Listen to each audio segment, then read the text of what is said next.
Sabar ya. Nggak akan nanya. Kita masuk ke draft sekarang. Kita masuk ke draft. Let's go, Bolo. Oke, inilah dia. Di game pertama, Battle 3 Series RRQ mendapatkan first pick-nya, sementara Onyx berada di second pick. Yang dibuang, Chow, Selena, dua hero yang bisa jadi perebutan kedua tim ini. Tapi di sisi Onyx masih menjadi template Vayne, adanya Valentina dan juga Lancelot. Gak mau kasih Albert dengan Lancelotnya. Oke. Bener. Your team. Wow. Fanny di band sendiri dengan RRQ. Lingga. Link. Habisin semua assassin yang ada. Wow. Atau sih. Franco. Link. Oke, Link. Habis. Oke. Tenang. Untuk Albert sendiri kita tahu banyak sekali peluru yang bisa dia manfaatkan loh. Dan first pick yang mereka ambil adalah Franco kemarin. First pick. Iya, sebenarnya lumayan mahal, tapi kalau kita lihat kemarin permainan dari Vin dengan Franco-nya membawa kemenangan untuk Arkehosi dengan mengagetkan. Iron Hook-nya on point, dapat satu langsung di-punish, tapi Yves lepas, jatuh ke tangan Onyx bersama dengan Esmeralda menutup langsung pola permainan Popeyus yang pastinya juga ini akan sangat mendelay ataupun mengganggu sekali hero Rhodes yang mungkin nantinya akan bisa digunakan oleh Onyx itu sendiri. Oke, dua hero lagi akan menjadi milik dari Arkeosi. Siapakah yang akan mereka amankan? Beatrix sejauh ini lepas. Ya, ini satu hero andalan dari Skylar. Ini udah 2 digit pemakaian Beatrix di tangan Skylar dengan win rate yang sangat bagus juga. Oke, kita melihat Skylar dengan Beatrix 10 kali di pick, 80% win rate. Wow, hanya kalah 2 kali ya. Dan Kalah itu 2 kali ya? 2 kalinya itu Hah? ketemu Onyx Esports. Ketemu Onyx. Iya, itu di leg yang pertama. Betul. Di leg yang pertama. Tapi enggak, sudah diamankan terlebih dahulu ada Yusong dan juga Hayabusa. Oke, apakah Onyx Heeh. mau digiring nih? Ayo pakai Beatrix kita, karena kita juga udah punya nih formula untuk bisa meredam itu gitu. Dua hero dari RRQ ngejawab banget dari pick-pickannya Onyx. Ya, Yves-nya ini bakal nggak aman banget dengan Hayabusa, Coach Shadow. Oke. Ngejar dia. Ditambah Yusong. Yuzong, Black Dragon Form langsung nabrak ke belakang. Your Namun team is Matilda. Matilda pun. Ya, salah satu jawaban untuk keluar dari zona real world Iya. manipulation. Diambil, diamankan bagi Onyx Esports. Walaupun sebelumnya udah ada Franco dan itu nggak bakal mungkin lagi ya. Bisa diamankan oleh pemain dari Arkeosi atau kalau memang ingin menggunakan Millennium Matilda. Tapi untuk penggunaan Millennium Matilda sekarang juga dari segi damage-nya agak-agak kalah ya Om ya. Kalah jauh mungkin dengan midliner lainnya. Dan sekarang Lilia di-ban oleh Onyx. Oke, ini berarti udah mulai target ke arah dari Clay sekarang. Kalau dari Clay-nya juga masih ada Kagura, Lilia, Yves biasa dipakai tapi udah jatuh ke Onyx Esports. Oke. Jadi yang terakhir mungkin Parjas yang bisa, tapi Aulus dulu di ban, oke. Ini untuk Sato bisa dia gunakan. Iya. Marksman pun ya udah khatam. Khatam. Hero apapun lah. Mau dalam keadaan menang, keadaan kalah, farming mesin itulah julukannya gitu. Dan menurutku sini kombinasi antara Matilda Pakito akan sangat berbahaya sekali. Oke. Kalau bisa diambil oleh Onyx Esports. Benar. Only love and Cecil. Your team is banished. Tambah tipis nih ya. Full Clay semakin ditipiskan. Ini Clay juga sekarang mau jadi korban ya. Hero-hero Clay itu jadi korban ben-benan loh. Iya. Tapi dilepas lagi loh Beatrix-nya memang. Ya udahlah pakai aja Beatrix-nya. Popol. Your team is taken. Popol cewek. Oke. Sebenarnya itu sama AT kali ini. Hero apa yang akan dia gunakan lagi ataupun hero seperti apa yang akan diamankan oleh Onyx karena sekarang mereka punya XP laner, mereka punya mid laner, mereka punya roamer.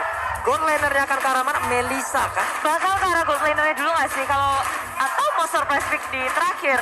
Kalau aku Pakito gak sih? Pakito dulu. Pakito dulu. Kalau bukan one gold lane, oke. Gold laner dari Onyx udah dibuka karena sebenarnya Onyx nggak perlu rebutan dari segi Jungler ya? jungler hero. RRQ udah ngaman Hayabusa terlebih dahulu, jadi ini bisa jadi surprise pick untuk Onyx nge-counter dua hero apalagi yang akan diamankan oleh RRQ. Jawaban terakhir dari Onyx dan Beatrix. Nggak di-ban oleh Onyx, RRQ bahagia banget 11 kalinya.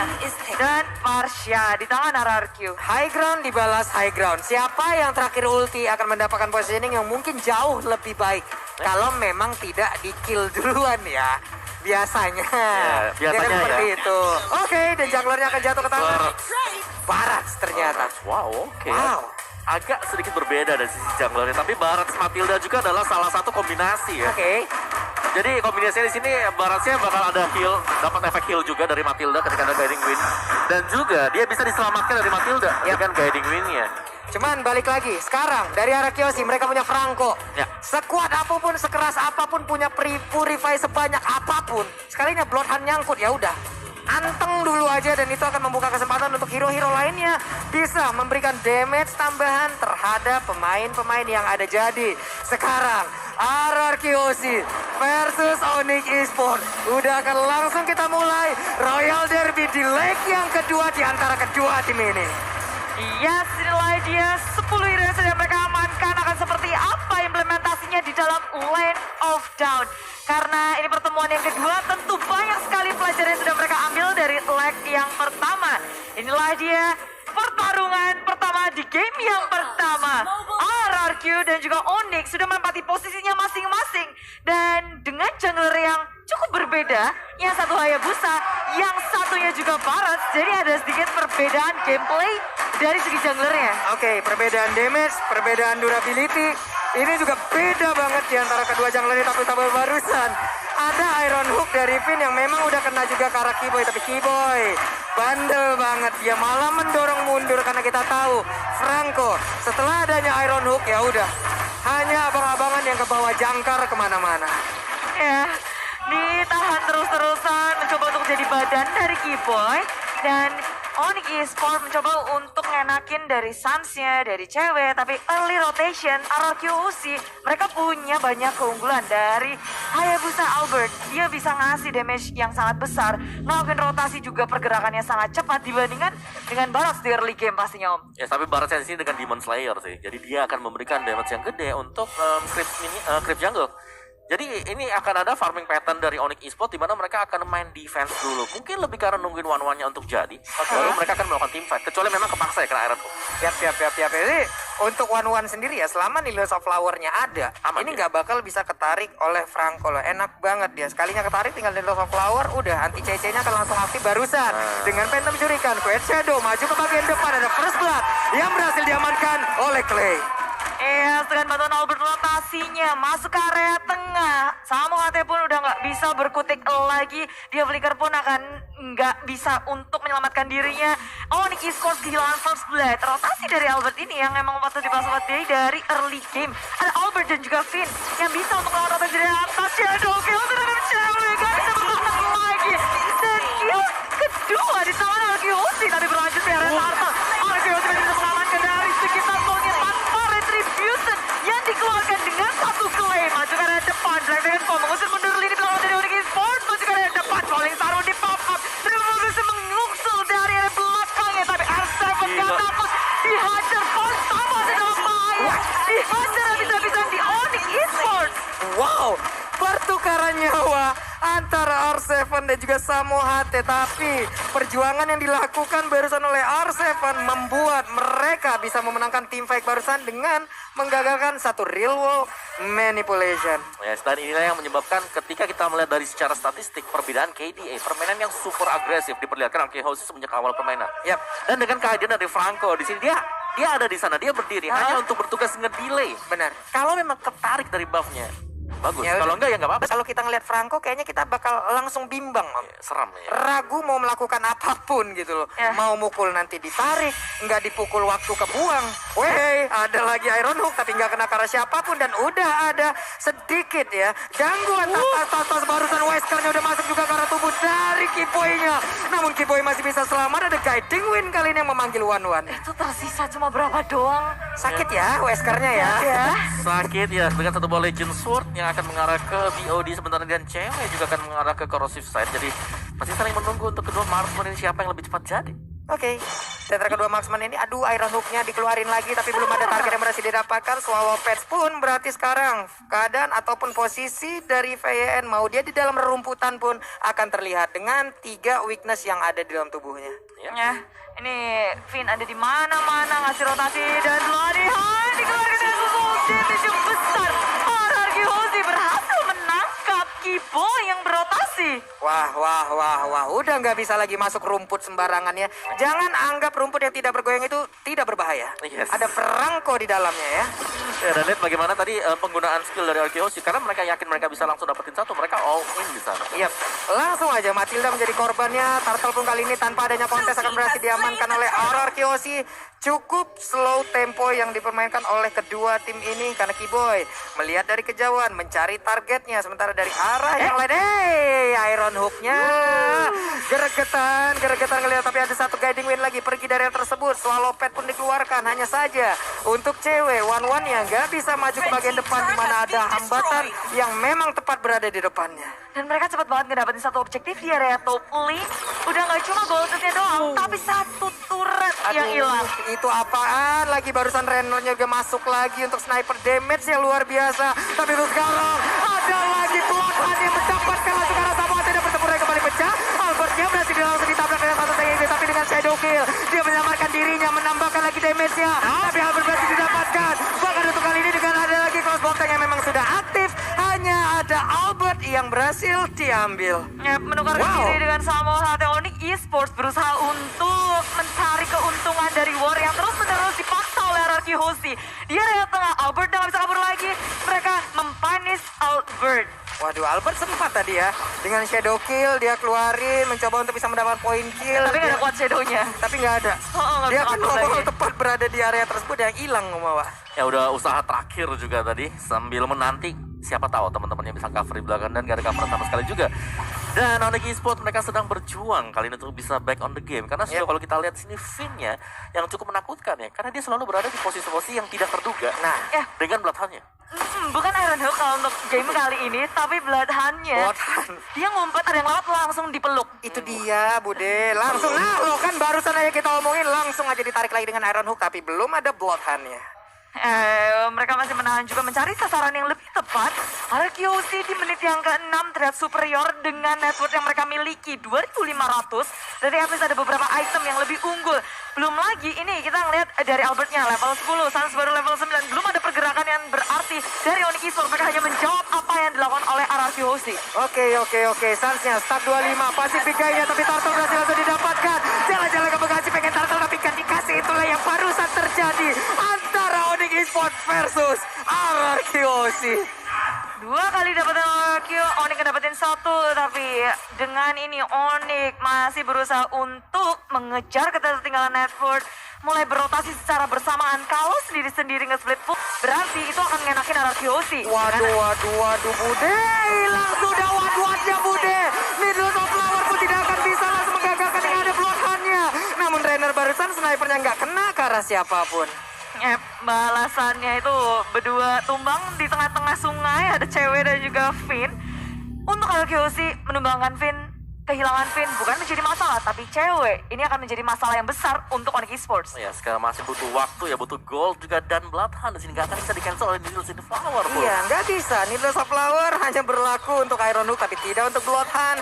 Cuman Sansnya dengan pasif 3 yang dia miliki, stack 25, badannya akan sangat tebal sekali. Apabila memang dia tidak terkena CC yang cukup banyak, itu dia pastinya akan bisa membuat pertahanan di dalam dirinya sendiri. Ya dan sepertinya dari Onyx Esports mereka udah sekarang. Mereka udah mulai mengejar juga dari sisi ekonomi, tinggal fight-nya di sini ya. Karena Esmeralda dengan Yuzong belum join team fight. Wah, tuh barusan udah ada lagi Federizer tapi kena juga langsung ke arah cewek. Hanya saja Federizer kayak langsung digagalkan, langsung dibatalkan begitu aja. Belum ada pertanyaan tapi Albertnya mengincar satu sisi terlemah dan peperangan pun kembali pecah. Udah ada polisi langsung maju ke bagian depan, ada Bloodhound langsung diaktifkan begitu aja. Sementara Samoate mundur ke arah yang berbeda. R7 seorang diri ditabrak Cycling Eagle. Nggak ada yang ikut ke arah tubuh dari Kiboy, tapi Kiboynya malah menjadi korban untuk kali ini. Hilang sudah satu cara dia milikin Bude. Nggak bisa untuk melawan counter inisiasi dari Onyx Esports terlalu melaksanakan dan di area bottom lane membuat mereka harus kehilangan satu lagi tambahan Kiboy. Dia circling eagle dan flicker kabur tapi terlalu terlambat. Dia udah komit maju ke area depan dan RRQ Hoshi mereka betul-betul udah stick together bareng-bareng saling menjemput satu sama lain. Siapa yang ngasih damage? Ada penutupannya juga. Jadi segera resource dibuka dan lagi benar-benar di pop up cewek dalam bahaya. Udah terlalu low. Cewek masih bisa selamat tapi Albert mengincar Kareson.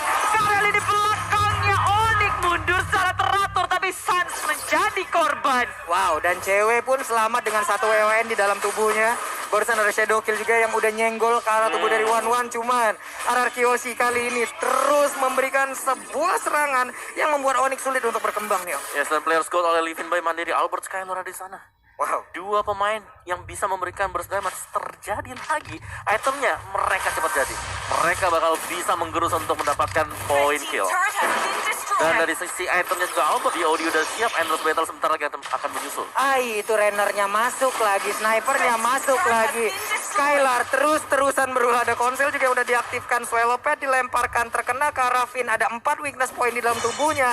Yang masihnya untuk kali ini dia bersembunyi di dalam rumputan pun pasti akan kelihatan. Namun satu inner turret di area top lane pun berhasil langsung diamankan. Terus ngegulung dengan adanya satu Lord di area top lane, di area bawah ada R7, ada Hook nggak konek ke siapapun, tapi Onyx masih bisa mendefense inhibitor milik mereka. Di area atas, tengah, bawah masih aman untuk Onyx. Oke, masih aman lagi. Satu inner turret di tengah, di atas, di bawah, semuanya udah remuk. Hanya ada 3 base turret yang melindungi mereka saat ini. Namun kalau dari minimap kita lihat ada serangan yang dilakukan oleh Albert ke depan, bahkan dengan retribution yang langsung dia tekan menuju ke arah Wan-Wan-nya masih bisa selamat. RRQ sih mereka bisa memainkan banyak sekali playstyle. Dengan adanya Albert, Hayabusa dia bisa nge-split cepet banget. Sedangkan Onyx agak sedikit sulit kalau mereka mau ngelakuin split. Mereka harus bisa kuat untuk dalam peperangannya. Tapi peperangan yang terus dilancarkan RRQ sih selalu Onyx Esports belum siap. Ya. Terculik satu seperti misalnya Franco-nya yang buka. Dan Iya. membuat fight-nya jadi 4-5 sama sekali gak fair untuk Onyx Esports. Dan sepertinya objektif berikutnya akan dimainkan bagi RRQ Hoshi. Betul, jadi kita belum bisa melihat kekuatan penuh war dari Onyx Esports karena dari timing yang RRQ bawa terus-menerus, Onyx selalu bisa untuk ditarik kepada gameplay RRQ. Ya itu dia, permainan agresif, pick off satu pemain, kita unggul kuantitas, kita gak perlu fight fair. Yap. Iya kan? Fight fair gitu. Nggak perlu. Culik Nggak satu perlu aja. gitu. Apalagi memang dari segi targetingnya ini RRQ Hoshi ngeri banget. Tadi Hayabusanya bisa narget langsung ke arah si Wan. Yap. Nah sekarang tuh coba lihat God Shadow-nya, Albertnya pun udah hadir kembali. Sans berusaha untuk mulai maju. Ada lagi missile expert dikeluarkan. Wohoi. Dengan satu Iron Hook nggak kena ke arah siapapun. Mundur lagi semuanya. Mundur teratur lagi Bude. Melipir dari Onyx khususnya kayak kalau mereka ngelakuin kesalahan akibatnya fatal banget karena perlindungan mereka tinggal terus inhibitor aja. Sementara dari RRQ Hoshi hanya kehilangan satu turret aja di menit yang ke-11 hanya di area bawahnya. Dan sementara Lord yang kedua sudah hadir di Land of Dawn. Ini akan menarik perhatian dari RRQ Hoshi. Mereka udah ngejaga dari wave minionnya, wave-nya di area bawah udah diatasi dan membuat Onyx akan sedikit kesusahan kalau mau ngekontes Lord yang kedua ini. Wah ini udah dicolek masalahnya nih. Akan seperti apa kejadiannya nih. Karena kalau kita lihat di bagian atas ada void crystal yang udah dikeluarin juga. Sementara Keyboy mencari informasi untuk maju ke bagian Keyboy-nya. Sudah masuk ke dalam area dari Fearlord itu sendiri. Di belakangnya begitu banyak pemain-pemain Onyx udah mulai hadir pinnya. Siapa yang akan langsung ditangkap karena udah ada Bloodhound namun pasti digagalkan begitu aja. Udah dari luar manipulation namun untuk kali ini Lordnya berhasil langsung diamankan juga oleh Skylar. Patricknya bermain begitu baik. Tapi udah ada Franco juga yang berhasil diamankan. Pinnya udah gak kuat lagi. Albertnya berusaha untuk kabur yang tersebut. Dengan adanya satu lagi energy impact bahkan barusan Skylar entah daripada datangnya damage yang sangat besar masuk ke arah tubuh pemain Onyx. Wow, itu nggak disangka pasti damage kagetan. Langsung headshot ngedapetin satu Sans dan itu Sans. Oh no. RRQ Hoshi akan melaju bersama Lord ke dalam inhibitor milik Onyx Esports. Onyx dalam kondisi bertahan mencoba untuk melawan defense di laning yang terus-menerus digerakkan oleh RRQ Hoshi. Wah, ini Skylar dalam posisi yang sangat-sangat baik pula. 301 adalah damage yang dimiliki ataupun KD yang dimiliki. Tapi sekarang Shadow Kill-nya udah mulai masuk ke arah tubuh beroleh dari milik Onyx Esports. Ada Feather Eye Strike lagi dan Lord pun menghilang. Berarti ada nafas tambahan untuk Onyx kali ini. Walaupun kehilangan satu inhibitor tapi Sans lagi belum dikeluarkan. Ada Duke yang Onyx masih mantap. Sans mencoba untuk kabur tapi tengok semua itu. Cewek masih bisa mengeluarkan sosoknya. Dan R7 tumbang tapi sekarang membalas itu R7. Gila, itu karena dengan cewek dan juga Keyboy. Wow, ini akan menjadi sebuah momen yang sangat indah untuk RRQ Hoshi karena sekarang Karma dia maju ke bagian depan tapi udah bisa langsung menghilangkan beberapa wave minionnya saja. Kali ini wipe out untuk Onyx Esports yang kebencangan hadir untuk RRQ Hoshi. Wow, game pertama disetir habis oleh RRQ Hoshi. Oh my god, mereka benar-benar menunjukkan bahwa kedisiplinan mereka, rotasi pastinya segala macam